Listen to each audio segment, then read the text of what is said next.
Hello everyone, welcome to नव classes. I am Navdeep Kaur और आज मेरे साथ है प्रांजल। एंड कॉन्ग्रेचुलेशंस प्रांजल, आपको बीएचयू में एडमिशन के लिए पीएचडी की। वो भी आपको बता दूं, प्रांजल का ऑलरेडी मेरे यूट्यूब चैनल पे एक पॉडकास्ट अवेलेबल है जिसमें उन्होंने रिसर्च पेपर जब स्कॉपस लिस्टेड जर्नल में पब्लिश कराया था तो उसके बारे में हमने वीडियो बनाया था। और आज इनका रिसर्च प्रपोजल का कोर्स इन्होंने नव क्लासेस से लिया था, उसके थ्रू और अपनी खुद की मेहनत ऑफ कोर्स इन सब के थ्रू उनका बीएचयू में हो चुका है, जो कि बहुत बड़ी बात है अपने आप में। कॉन्ग्रेचुलेशंस जी। तो आप इस जर्नी के बारे में बताइए कि आपको कैसा लगता है कि कैसे आपने ये किया। मैम जर्नी तो मैंने ऐसा मतलब एक लाइफ जिया नेट की प्रिपरेशन में। तो मैं इस जर्नी को तो पूरे लाइफ भूल नहीं सकता हूँ। जो मैंने स्ट्रगल किया, फाइट किया विद कंडीशन विद सिचुएशन, तो मैं पूरे लाइफ याद रखूंगा। मैं मुझे एक अचीवमेंट भी दे के गया कि मैंने पढ़ के अच्छा किया और मुझे बीएचयू में एडमिशन मिल गया। तो मैम सबसे बड़ी चीज होती है नेट जब आपको निकालना है तो एक मैंने तो जिद किया था, मेरा जिद था खुद से। मुझे बीएचयू में पीएचडी में एडमिशन लेना है। हाँ। तो मैंने अपनी जिद पूरी किया है यहाँ पे।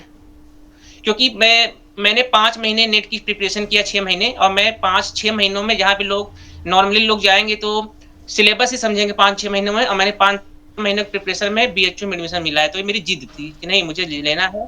तो जिद कोई भी कर सकता है, लेकिन जिद के बाद उसके बाद मेन था भाई, जिद तो कर लिए कि हमें लेना है। बैठ जाओगे, सो जाओगे तो हो गया। फिर उसके बाद जो था मेन था 12 से 12 टू 14 आवर्स मैंने डेली हार्ड वर्क मतलब पढ़ाई किया है। जी। तो इस जिद मैंने इस तरह से पूरा किया अपना। जी। सो आपकी जो जर्नी है रिसर्च प्रपोजल बनाने की, ये बिल्कुल क्लोजली आपने मेरे साथ शेयर करी हो कि आप मेरे यस कोर्स मैम, में भी थे। मतलब मैं हाँ। हाँ, बोलो। मैम प्रपोज़ल मैंने आपसे सीखा, मैंने बनाया प्रपोज़ल, और मैम प्रपोज़ल आपने बहुत अच्छे से बनवाया। और फिर मैंने मैम कहीं-कहीं प्रपोज़ल ले रहे थे, कहीं-कहीं नहीं ले रहे थे। बट ये है कि अगर आप रिसर्च में आ रहे हैं तो आपको पेपर लिखना, प्रपोज़ल बनाना दोनों आना चाहिए। क्योंकि अगर नहीं आएगा तो फिर आप वहाँ स्टार्ट क्या करोगे? तो आपको दोनों आना चाहिए, research proposal, research paper, research knowledge, अपने सब्जेक्ट की नॉलेज, सभी चीज़ें आनी चाहिए आपको। जी। जी, मुझे जहाँ आपको तक स्ट्रॉन्ग याद। हाँ। आप भी करने जा रहे हो तो आपको स्ट्रॉन्ग होके जाना चाहिए, आपको सॉफ्टवेयर आने चाहिए, प्रपोज़ल अपनी अपनी सब्जेक्ट नॉलेज अच्छी होनी चाहिए, रिसर्च अच्छे आना चाहिए, तो ही आप जा पाओगे। क्योंकि आप सोचोगे मैं एम्पटी जा रहा हूँ तो नहीं हो पाएगा वहाँ पे। हाँ, बिल्कुल एम्प्टी, अब कुछ नहीं होगा जी। रिसर्च क्या करोगे? आपको पेपर पढ़ने नहीं आते, आपको पेपर पढ़ने आना चाहिए कि पेपर रीड कैसे करते हैं, क्या-क्या पोर्शन होते हैं, वो आपको देखना होगा। तो अगर आपको अगर अच्छी नॉलेज है तो वहाँ पे जाके आपको स्ट्रगल नहीं करना होगा, नहीं तो वहाँ पे भी स्ट्रगल आप कर सकते हैं। जी, वेरी गुड। सो टाइटल में भी हमें याद आ रहा है कि हमने कितनी बारी तो उसका टाइटल रीफ्रेम किया है, चेंज किया आपके केस में। दो तीन मैम बार में हम कंफ्यूज हो रहे थे कि नहीं ये नहीं है, तो फाइनली हमने एक्चुअली वो टाइटल चूज़ किया प्रांजल ने और हमने मिलकर, जिसमें उनको कॉन्फिडेंस खुद को भी था, है ना। बीच में भटक के कुछ और कर रहे थे, फिर कहा नहीं, वापस इस पे ही आते हैं। राइट। जी। जिस पे आप प्रपोज़ल बनाए तो वो टॉपिक में मतलब आपको हम 100% आना चाहिए कि कुछ भी पूछे तो बता ले जाएँ। क्योंकि उस टॉपिक्स वो जैसे इंटरव्यू में क्या, इंटरव्यू में ऐसा नहीं कि पूरा सब्जेक्ट पूरे आपसे नहीं पूछेंगे। उसमें वो आपसे पूछेंगे आपको क्या आता है, आपने क्या पढ़ा है, तो उससे 1-2 क्वेश्चन, बहुत ज़्यादा ऐसा नहीं कि बहुत कोई डेप्थ में जाके रिसर्च का बहुत कैसे, ऐसा कुछ नहीं है। आप अपना बेसिक्स स्ट्रॉन्ग रखना होगा। जो भी आपने पीजी में किया हुआ है वही यूजी पीजी का बेसिक्स स्ट्रॉन्ग होना चाहिए। यस। अच्छा, ये बताइए, ये दो तरीके से होता है बीएचयू का, तो एक एंट्रेंस और दूसरा, तो आपने एंट्रेंस दिया था पहले, मतलब किस प्रोसेस से गए नहीं थे। बीएचयू का जो अभी का इस बार हुआ हाँ। रूल था कि 2024 में जो अगस्त में री हुआ था, उसमें जो क्वालीफाई किया है बस के लिए था वो। तो इसके पहले अगर आप जेआरएफ भी हैं तो उनका कोई मतलब नहीं था। यहाँ पे था कि यहाँ पे आपको क्वालीफाई करना होगा। उसके बाद था 70% ये नेट के मार्क्स लिए हैं और 30% ही इंटरव्यू लिए हैं। तो ये फिर इस अकॉर्डिंग मेरिट बना के सिलेक्शन किए हैं इनको अपने अकॉर्डिंग फिर। अच्छा, ठीक है, वेरी गुड। सो फिर इंटरव्यू में आपसे कैसे क्वेश्चन पूछे गए। इंटरव्यू में उन्होंने पूछा आपने एमएससी कहाँ से किया है? तो मैंने बताया बायोस्टैटिस्टिक्स। क्योंकि हमारे 2 डिपार्टमेंट में, स्टैट से 3 डिपार्टमेंट है, तो मेरा दूसरा डिपार्टमेंट था, मैं दूसरे डिपार्टमेंट में गया था। तो मैंने बोला कि मैंने वहाँ से किया था, पूछे वहाँ पे क्या-क्या पढ़े हो? तो मैंने बताया, तो फिर उसी से क्वेश्चन पूछे। अच्छा। बेसिक्स आपके स्ट्रॉन्ग तो इंटरव्यू आप क्रैक कर जाओगे। मेन है अगर एडमिशन लेना है कहीं पे भी, तो नेट के मार्क्स, इंटरव्यू इश्यू नहीं है। इंटरव्यू तो आप बेसिक्स स्ट्रॉन्ग कर लो, हो जाएगा। आपको नेट के मार्क्स से एडमिशन मिलेगा। जो 70% होता है वो आपको एडमिशन देगा। इंटरव्यू भी इम्पोर्टेंट ही है, आपको आपका टॉपिक आता था तो आपको लग रहा है सिंपल हो गया, नहीं? हाँ। हाँ, इम्पोर्टेंट है, बट जो आपके मैक्सिमम वेटेज तो 70% के हैं। हाँ, वो 70 अब 30% इंटरव्यू वाला, बिल्कुल। मैम, ये मैं मान ले रहा हूँ कि आपको बेसिक्स आते हैं, तो मैंने बोला इंटरव्यू सिंपल है कि आपको बेसिक्स सभी आते हैं, एकदम ए टू जेड आपको आने हाँ। चाहिए, 100% पूरा आपको आना चाहिए, यूजी पीजी एकदम आपको टंग पे होना चाहिए, ऐसा मैंने बोला फिर। जी जी। इंटरव्यू सिंपल मतलब कि यूजी पीजी आपके टंग पे होना चाहिए, एक एक चीज आप कुछ कुछ बता ले जाओ, बता तो दें। इंटरव्यू सिंपल है। हाँ, इस तरह से होना चाहिए। जी, वेरी गुड। ठीक है, सो बेसिकली इंटरव्यू में आपको आपके रिसर्च की नॉलेज होनी चाहिए और अपना सब्जेक्ट की नॉलेज, उस टॉपिक जो भी आप टॉपिक लेके हो उससे रिलेटेड सब्जेक्ट की भी नॉलेज। उन्होंने वो देखा था आपका रिसर्च प्रपोजल, उसका क्या सीन था? मैम, रिसर्च प्रपोजल तो इस बार बीएचयू में नहीं लिए, वो डायरेक्ट अच्छा, इंटरव्यू में लिए लिखना थे। होता है ना वहाँ पे जाके, ऐसा कुछ इस बार लिखवाया था? कहीं-कहीं पे ले रहे थे, कहीं-कहीं पे नहीं लिए प्रपोज़ल, तो मेरे में तो उन्होंने प्रपोज़ल नहीं लिया था। बस पूछे क्या पढ़े हो वो पूछना, मैंने बना के भी आपसे दिखा, मैंने ले भी गया था, मैं दिखाना चाहा फिर प्रपोज़ल इन्होंने किसी से नहीं लिया। तो वो इंटरव्यू दिए फिर छोड़ दिए उसके बाद। फिर किसी डिपार्टमेंट में कहीं-कहीं लिए हैं, कहीं-कहीं नहीं लिए हैं, तो डिपार्टमेंट डिपार्टमेंट में वेरी किया हुआ है। यस, ठीक है। सो ये बट डिपार्ट वो हाँ, बताओ। रिसर्च प्रपोज़ल नहीं भी लिया था मैम, वो रिसर्च सिनॉप्सिस में वो आना चाहिए, तो वो मैंने सीखा है, तो वो तो ज़रूरी है, कैसे बनाते हैं, वो आना चाहिए, बट पेपर प्रपोज़ल दोनों आना चाहिए किसी को भी। ठीक है, तो क्योंकि आपने रिसर्च प्रपोजल बनाया तो एटलीस्ट आप क्वेश्चन के आंसर सही से दे पाओगे, और साथ में हाँ, वो उसमें एटलीस्ट काम आया है इंटरव्यू वगैरह में। जी। काम आएगा, सिनॉप्सिस बनाना होगा तो उसमें भी मैम उसमें उसी आगे तरह से, आएगा। तो मतलब कि आपको दोनों आना चाहिए, रिसर्च पेपर लिखना, प्रपोज़ल बनाना आना चाहिए, सॉफ्टवेयर चलाना, यूज़ करना आना चाहिए, जैसे आर स्टेट है या जो भी कुछ सॉफ्टवेयर आपको वो सब आने चाहिए। ठीक है, ठीक है। सो और कोई एडवाइस आप देना चाहते हो प्रांजल जी? हाँ मैम, अगर जो भी नेट की प्रिपरेशन कर रहे हैं, तो मैं उनको बोलना चाहूँगा कि जैसे आपका पढ़ रहे हैं अपना नेट का, तो आपको समझ में आ जाएगा। आप लेकिन आप भी बोलती हैं ना, सबसे प्रॉब्लम जो आएगी, अगला पढ़ो, पिछला भूलते जाओगे। ये सबसे बड़ी प्रॉब्लम है। समझ में आ गया, हमने फर्स्ट पेपर लिया, हमने टीचिंग पढ़ा, आगे सब कुछ समझ में आ जाएगा, रिसर्च आ गया। अब जहाँ पे 5-6 चैप्टर पढ़े, अब रिवीजन नहीं है तो पीछे पूरा भूल जाओगे। रिवीजन करते जाइए। अब वीक में ऐसे पढ़िए, वीक में आप सैटरडे पढ़िए, संडे को आप पूरी रिवीजन करिए। फिर 1 हफ्ते पढ़िए, फिर संडे को मतलब स्टार्ट करिए, शुरू से जितना पढ़े अभी पूरा रिवीजन कर लीजिए, और अगर फिर भी नहीं हो पा रहा है तो 2 दिन हफ्ते में टाइम निकालिए, रिवीजन ज़रूरी है। वेरी अगर गुड। हो सके तो आप 10 5% सिलेबस छोड़ दीजिए, लेकिन रिवीजन नहीं होगा तो सारी चीज़ें भूल जाएँगी। तो रिवीजन का कंसिस्टेंसी होनी चाहिए। जी। समझ में मैम, ये बोलना चाहता हूँ कि नीट का सिलेबस कोई बहुत टफ नहीं है कि समझ में नहीं आएगा। आप अगर पढ़ोगे तो आ जाएगा। इश्यू होगा कि भूल जाओगे। वो भूलता जाएगा, रिवीजन नहीं होगा, इतनी सारी चीज़ें, एक-एक चैप्टर, इतने बड़े-बड़े चैप्टर हैं, वो भूलती जाएँगी। तो उसको आपको अपने माइंड में रखने के लिए वीक में 2 दिन रिवीजन के लिए निकालो या 1 दिन रिवीजन के लिए निकालो, और रिवीजन करो तो जैसे आपने 4 चैप्टर फर्स्ट पेपर में पढ़ लिया या 5 चैप्टर, तो रिवीजन करो तो फर्स्ट से पूरा करो।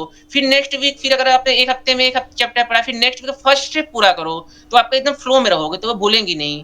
तो हुँ। रिवीजन ज़रूर। ठीक है। यस। सो वो हम कहते हैं ना, प्रैक्टिस करे बिना आप आगे नहीं जा पाओगे, इसलिए आपको टाइम टू टाइम अपना पूरा पिछला रिवीजन करना है। मैं तो देखती हूँ कभी कभी 5 मिनट पहले कुछ बताया होता है क्लास में, अगले 5 मिनट बाद उसके ऊपर क्वेश्चन लाऊंगे, पिछला भूल चुके होंगे। तो ऐसा नहीं करना है, अपने हमें जो ब्रेन है उसको ये भी ट्रेन पता है करना कि है। आपने जो 5 मिनट पहले बताया वो समझ में भी आ गया होगा, ऐसा नहीं कि नहीं हाँ। आया। वो भूल जाएँगी, क्योंकि जैसे टीचर होते हैं तो उनको एक्सपीरियंस में पढ़ा रहे हैं 5 साल, 10 साल, 15 साल, तो उनको चीज़ें सभी फीड है। हम फर्स्ट टाइम पढ़ रहे थे, हमको इतनी जल्दी समझ में नहीं आएँगी। अगर हमें समझ में आ जाती तो हम भी 2 महीने, 1 महीने पढ़ के जेआरएफ कर यस। लेते ना। यस। तो हमको समझ में, हमें बार-बार पढ़ना होगा। जब बार-बार पढ़ेंगे तो चीज़ें फिर आ जाएँगी। तो रिवीजन और कंसिस्टेंसी लगातार आपको हार्ड वर्क करना होगा, तभी नेट निकलेगा, ऐसे नेट नहीं निकल पाएगा। जी। जी। सो ग्रेट प्रांजल, एंड बहुत अच्छा लगा आपसे समझ के कि आपको क्या चाहिए, रिवीजन, कंसिस्टेंसी एंड अपना बेसिक क्लियर। ये 3 और चीज़ें मैं प्रांजल ने बताई है। अपने आप से जिद करिए, जिद नहीं होगा तो नहीं कर पाओगे। नेट जेआरएफ, पीएचडी नहीं कर सकते, जिद होना चाहिए कि मुझे करना है। जी। और जब किसी चीज़ का जिद कर लेंगे तो फिर इंसान के जिद से बड़ा उसका वो आप पावरफुल नहीं हो सकता है। नहीं यस। तो फिर अगर आप मैम अगर आप नॉर्मल चलेंगे तो नेट आप देते रहिए, 10 बार दीजिए, नहीं निकलने वाला है। बहुत हार्ड वर्क बहुत करना होगा, तो तभी निकलेगा नेट। यस। तो नहीं तो अब 2 नंबर, हाँ, 4 नंबर क्वेश्चन से रुक जाओगे, यही होता जाएगा। तो अभी मिली हमें 4 चीज़ें, ठीक है? सो प्रैक्टिस, रिवीजन, कंसिस्टेंसी और आपका बेसिक जिद होना क्लियर, चाहिए। प्लस आपकी जिद कि बस मुझे ये जिद में करना है। And important. उसको लिए बिना नहीं थकना, और उसको लेके फिर ही आगे बढ़ना। दूसरी चीज़ वो आपकी लाइफ और नेट पीएचडी आपकी लाइफ होनी चाहिए। ये नहीं कि मैं जॉब करूँगा, ये नहीं होना मुझे जॉब मिलेगी, वो आपका पैशन होना चाहिए कि हमारा पैशन है, मैं इसको जीऊँगा, लाइफ को लिव करूँगा, प्रोफ़ेसर बनूँगा, ये मेरी लाइफ होगी, मैं पढ़ाऊँगा, रिसर्च करूँगा, मेरी यही लाइफ है, ये आपके अंदर होना चाहिए इसके लिए। तो ये लाइफ है, मेरी लाइफ यही होनी चाहिए। रिसर्च पढ़ाना, लिखना, पेपर ये सब यही मेरी लाइफ है, यही आपको ये आपको समझ लेना पड़ेगा कि यही आपको लाइफ है अच्छा मेरी। लगना चाहिए, ये तभी मजा आएगा हाँ, करने। आपको अच्छा नहीं लगना चाहिए। जैसे किसी को होता है जैसे मुझे जब मैं छोटा था तो मुझे क्रिकेट खेलना बहुत अच्छा लगता था। मुझे था कि मैं क्रिकेटर बनूँ। तो मुझे अब सेम थिंग्स मुझे रिसर्च में लगता है। वही चीज़ मुझे लगता है ना जी। कि अब मुझे मुझे अपनी लाइफ की है ये। तो बोला मैं आपसे कि मैं 5-6 महीने में जहाँ से लोग सिलेबस समझते हैं मैंने 5 महीने में एडमिशन ले लिया एचयू में। वैसे। तो मुझे जिद थी, मुझे पसंद था, मुझे पैशन था, मुझे अपनी लाइफ मान के मैं इसको चला था। जी। तो अगर इतना आपको डेडिकेशन नहीं होगा तो फिर नहीं निकलेंगे, बहुत बड़ा सिलेबस है, बहुत चीज़ें पढ़नी होती हैं, तो बहुत मेहनत करना ही होगा अगर निकालना है तो। Yes. So finally thank you Pranjal, बहुत अच्छे से हमें चीज़ें समझ में आई हैं, और बाकी फ्रेंड्स, बाकी स्टूडेंट्स भी ज़रूर से लिखेगा कि अब आपकी क्या जिद है आगे, NET JRF, PhD, whatever, we will see your message also. And Pranjal को भी ज़रूर से कॉन्ग्रेचुलेशंस कीजिएगा, बहुत अच्छे मुकाम पे वो पहुँचे हैं, और ऐसे ही आप आगे बढ़ते रहो, मेरी ब्लेसिंग्स हमेशा आपके साथ है। ठीक है, आई am always with you. Ma'am जो भी आप प्रिपरेशन कर रहे हैं मैं बताना चाहूँगा मैम जो आप मैम की क्लास होती है 10 टू 11 पीएम होती है हाँ। फ्री क्लासेस तो वो ज़रूर करिए। उसमें मैम पीवाईक्यू कराती हैं वो बहुत इम्पोर्टेंट है। तो वो उसका फ्री में होता है तो वो क्लासेस अब सभी लोग करें वो बेटर होती है क्लासेस मैम की।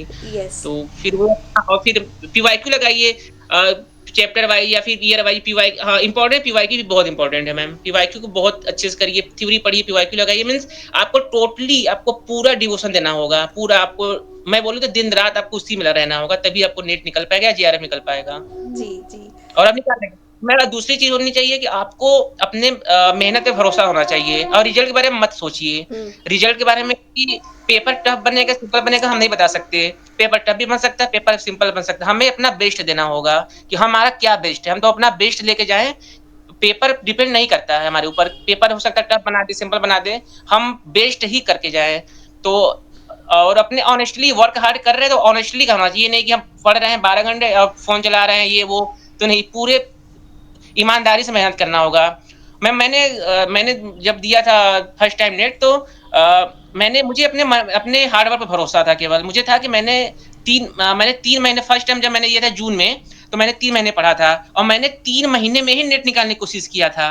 वो भी पेपर 2 से मुझे पेपर 1 नहीं हो पाया, कुछ भी नहीं हुआ था मतलब ने नेग्लिजिबल था।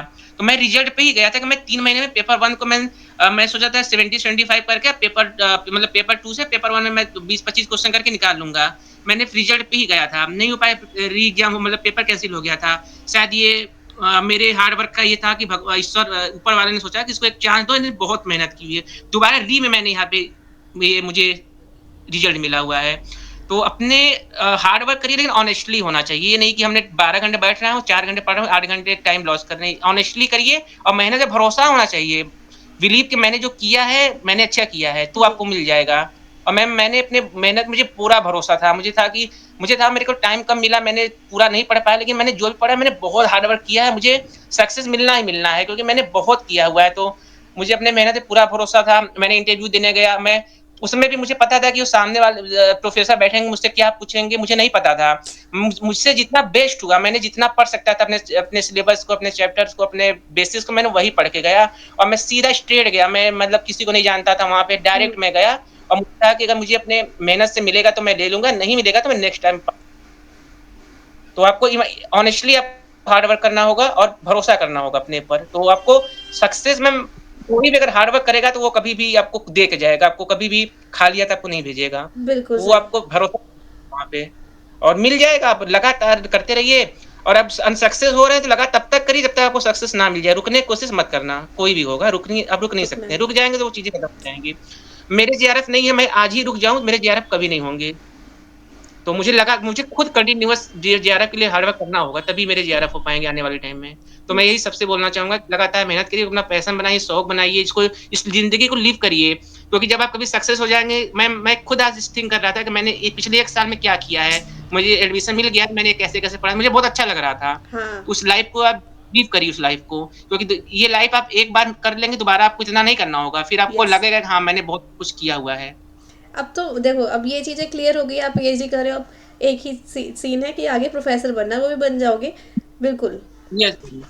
ठीक है, तो अब आधे रास्ते हो गए, इसलिए हमेशा ना हर चीज़ के लिए ट्राई करो। प्रांजल ने ये बहुत अच्छी चीज़ करी है, इन्होंने रिसर्च पेपर भी साथ साथ पब्लिश कराया, अभी पीएचडी में भी एडमिशन ले लिया है, और अब यूजीसी नेट के भी इनका री वाले में रिजल्ट आया। अभी ये आगे हम जेआरएफ के लिए तैयारी करेंगे। बहुत एक्साइटेड हूँ कि मेरा जैसे अभी 14 बुलाया, तो मुझे लग रहा है जल्दी से बुलाया, मुझे बहुत ज़्यादा शौक है, मैं स्टार्ट करूँ पीएचडी अपना। मैं मतलब घर पे मैं बैठना नहीं चाहता, मुझे लगता है जल्दी बुलाया, मुझे करना भी मुझे बहुत मेरा शौक है पीएचडी करने का। जी। जल्दी से मैं रिसर्च स्टार्ट करूँ, कोर्स वर्क स्टार्ट हो, ये सब मुझे बहुत लग रहा है। तो मुझे इसका एक शौक है, मेरा मतलब मुझे मेरी लाइफ है ये हाँ। Research, PhD, professor is my life सीधे-सीधे। जी। तो मैं मुझे यहाँ पे जेआरएफ आने वाले टाइम में जेआरएफ मेरा रुक नहीं सकता, मेरे हो जाएँगे जेआरएफ में प्रोफेसर। जिस जिस डिवोशन जो मेरे अंदर है, मुझे खुद लगता है कि मुझे प्रोफेसर की जॉब मुझे ज़रूर मिलेगी। यस। क्योंकि मैंने कभी अपने आप को इतने डिवोटेड नहीं पाया किसी भी चीज़ों में। मुझे पता नहीं क्यों इससे एक ये होता है प्यार सा हो जाना या लगाव हो जाना, मुझे इस तरह से है पीएचडी से। तो मुझे अपने पर भरोसा है कि इतना जब है तो मैं कभी रुकने वाला नहीं हूँ, वाला नहीं हूँ मैं। यस। एक चीज यहाँ पे मैं बताऊंगी कि सिर्फ ये नहीं होता अंधाधुन भरोसा है, ये होता है dream believe act and achieve. आपको भरोसा है, बिलीव है, अब आप काम करते हो एक्चुअली, जो दिखता भी है, जिसकी वजह से आपको रिजल्ट मिलता है। तो ठीक है, तो आपने जो गोल बनाया उसके लिए आप मेहनत करते हो। और एक पॉइंट जो आपने बोला उसको मैं और अपनी लैंग्वेज में क्लैरिफाई करना चाहती हूँ, आपने बहुत अच्छे से बताया वो, कि आप मेहनत करो, ये मत सोचो कि पेपर में कट ऑफ क्या जाएगी, पेपर कैसा आएगा, बट अच्छा जाएगा या बुरा जाएगा। तो अगर आप मेहनत कर रहे हो ना, अगर आपने पढ़ाई करी है, तो if you have studied, then paper मुश्किल आए आसान आए, अपना मैंने 100% दिया, आपका रिजल्ट आएगा। बिकॉज अगर मुश्किल आया तो वो सिर्फ आपके लिए नहीं, सबके लिए आया, हम तो पढ़ के गए ना। तो फिर वो कट ऑफ उस हिसाब से ऊपर नीचे जाएगी, तो तब भी रिजल्ट आ सिचुएशन सकता है। हाँ। सिचुएशन ऐसी भी हो सकती है, अगर आपने आपका आपने नहीं पढ़ पाया है, तो वहाँ आपको रिजल्ट मिल जाए, और हो सकता है आपने बहुत पढ़ के गए तो रिजल्ट ना मिले, ये भी हो सकता है। तो प्री प्री मत करिए कि पेपर क्या आएगा, अपना मैं भी बोला अब आप बेस्ट करके जाओ, और रिजल्ट अगर आपने हार्ड वर्क किया है ऑनेस्टली, तो मैं बोलता हूँ, मैं खुद बोलता हूँ, अगर ऑनेस्टली हार्ड वर्क किया है, आपको सक्सेस मिलेगा, कभी आपका सक्सेस नहीं रुक सकता है, इतना आपको होना चाहिए।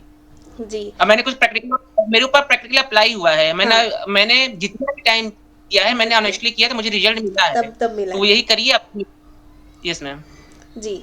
मेरे साथ भी यही होता है, जब तक मेरे को, मैं अपनी जर्नी अगर पीछे जाके देखूँ तो मुझे लगता है अगर मैं नहीं पढ़ती ना तो नहीं होता। जब मैं पढ़ाई करी है, नहीं, जब नहीं, मैंने मेहनत करी है, तो हुआ है। तो ये तभी हमेशा। होगा, नहीं हो पाएगा। पढ़ना जो है उसको बहुत ज़्यादा करना होगा, ये नहीं कि आपको पूरे टाइम देना होगा उसको, जितना कर सकते हो करिए, फैमिली का सपोर्ट ज़रूरी है, और आप पीवाईक्यू पे ध्यान दीजिए, रिवीजन करिए, तो हो जाएगा, ऐसा नहीं है। हाँ, लेकिन आप सोचेंगे कि बहुत ईज़िली हो जाएगा, तो ईज़िली नहीं हो पाएगा, आसानी से नहीं होगा। ये अगर ये सोचते हो कि बिना पढ़े हो जाएगा, तो फिर नेट जेआरएफ करना या पीएचडी प्रोफेसर भूल जाना, कोई भी होगा। हम्म। जब तक मेहनत नहीं करेंगे बहुत, तब तक नहीं होगा, करेंगे तो हो जाएगा। ये भी सूर्य का अब लगातार कर रहे हैं तो आपको प्रोफेसर या पीएचडी जो भी आप बन जाएँगे, हो जाएगा। जी। तो अब इसकी अलग ब्यूटी है, आप नेट निकाल के आप जिस समय नेट या जेआरएफ निकालोगे, आप एडमिशन लोगे पीएचडी में या प्रोफेसर, आपको एक अलग ही वो लगेगा कि मज़ा नहीं, आएगा, मेरे लाइफ में कुछ कुछ है। किया है। मैं मैंने जब से मेरे जैसे 2 दिन पहले रिजल्ट आया, तो उसके बाद जो मैं सुबह सो के उठा तो मुझे लगा कि डिफरेंट डे है आज मेरे लिए। इसके पहले जो मैं 1 डेढ़ साल मैंने जो भी मैंने किया, मुझे वो डिफरेंट डे समझ में आया कि मेरी लाइफ में कुछ चीज़ें मेरी लाइफ में एक चीज़ें आ गई हैं, ऐसा लगा मुझे। तो डिफरेंट दिन मुझे डेली लगता है कि मैं अब वो लाइफ नहीं, मेरी लाइफ चेंज हुई है जब मेरे रिजल्ट आने के बाद। यस, यू फील एम्पावर्ड कि हाँ देखो, मैं को अब ये यस। मिल गया है।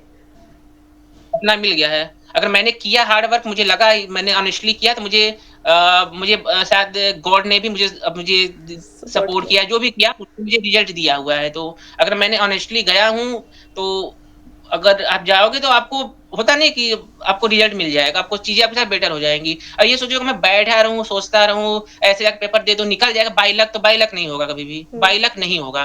बाई लक भी तभी होगा जब आपने अगर बहुत अच्छा किया, तो भी कुछ चीज़ें बाई लक हो जाती हैं। यस। बाई लक बहुत पढ़ा है तो कुछ चीज़ें बाई लक में भी हो सकता है हो जाएँ, बट एकदम आप बैठे-बैठे जाओगे तो नहीं होगा कभी भी नेट। यस। ग्रेट। चलो, थैंक यू सो मच प्रांजल, आपकी जो इतने अच्छे इंस्पिरेशनल आपने बातें कही हैं और एक्चुअली प्रैक्टिकल चीज़ें कही हैं, क्योंकि ये आपने अपनी लाइफ में किया है। ठीक है, सो डेफिनेटली। मेरे ऊपर अप्लाई हुई, मैं उसी को बता रहा हूँ। मैं मतलब किसी का सुन के नहीं, जो हुआ मेरे साथ मैं वही बता रहा हूँ। You shared your own experience in your success story. पिछले 1 सालों में जो मेरे साथ घटा है मैंने वही बताया हुआ है अपने लिए, वही सेम चीज़ें बताई हुई हैं। जी, ठीक है। चलो, congratulations once again and keep growing. Yes, I am always with you.